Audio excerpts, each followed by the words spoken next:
So ఈరోజైతే positions అయితే ఏం తీసుకోలేదండి. నిన్న మొన్న కూడా పొజిషన్స్ అయితే ఏం తీసుకోలేదు. Futures and options.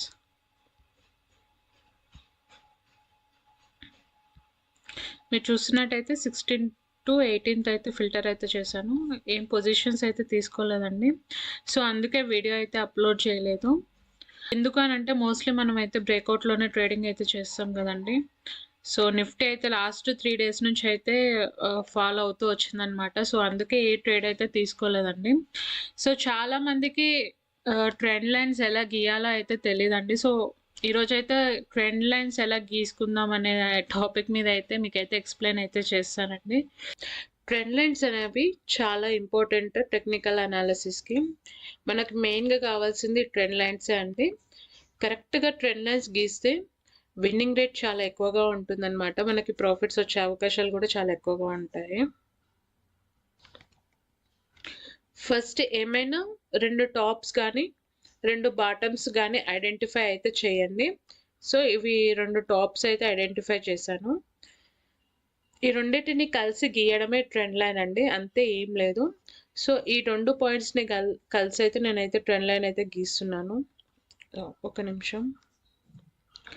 సో ఈ రెండింటిని కలిసి అయితే ట్రెండ్ లైన్ అయితే గీస్తున్నాను. ఓకే, సో ఈ క్యాండిల్కి అయితే గీసానండి. సో మీరు చూస్తున్నట్టయితే ఈ క్యాండిల్కి కూడా గీయొచ్చండి. ఈ క్యాండిల్కి కూడా గీయొచ్చు అనమాట. సో మీరు 2 టాప్స్ కానీ 2 బాటమ్స్ కానీ తీసుకుంటే ఫేక్ అయ్యే ఛాన్సెస్ ఎక్కువగా ఉంటాయండి. సో మీరు ఏం చేయాలంటే ట్రెండ్ లైన్కి మినిమం 3 పాయింట్స్ అయినా పెట్టుకోండి. 3 టాప్స్ కానీ 3 బాటమ్స్ కానీ. ఇక్కడ చూడండి 1 2 3 4 అయితే వచ్చాయి. సో మినిమం 3 అయితే ఇక్కడైతే ట్రెండ్ లైన్కి అయితే టచ్ అవుతున్నాయండి. సో మినిమం 3 పాయింట్స్ అయితే 3 క్యాండిల్స్ అయితే అటాచ్ అయ్యేటట్టు అయితే చూసుకోండి. మ్యాక్సిమం ఎన్నైనా అటాచ్ అవ్వచ్చు. సో చాలా సింపుల్ అండి ట్రెండ్ లైన్స్ గీయడం. సో అంతే. సో కింద కూడా ఇక్కడ చూడండి 4 పాయింట్స్ అయితే టచ్ అవుతున్నాయి.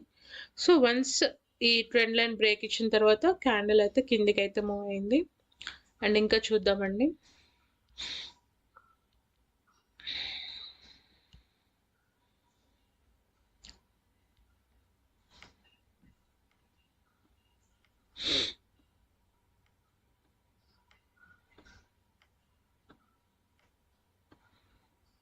సో ఇక్కడ కూడా చూడండి.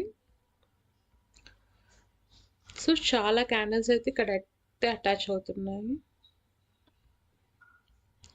So minimum 3 points and minimum 3 candles అయితే టచ్ అవ్వాలనుకున్నాం కదండి. ఇక్కడ చూడండి 1 2 3 4 5 6 7 చూడండి ఎంత మంచిగా బ్రేక్అవుట్ అయితే ఇచ్చిందో.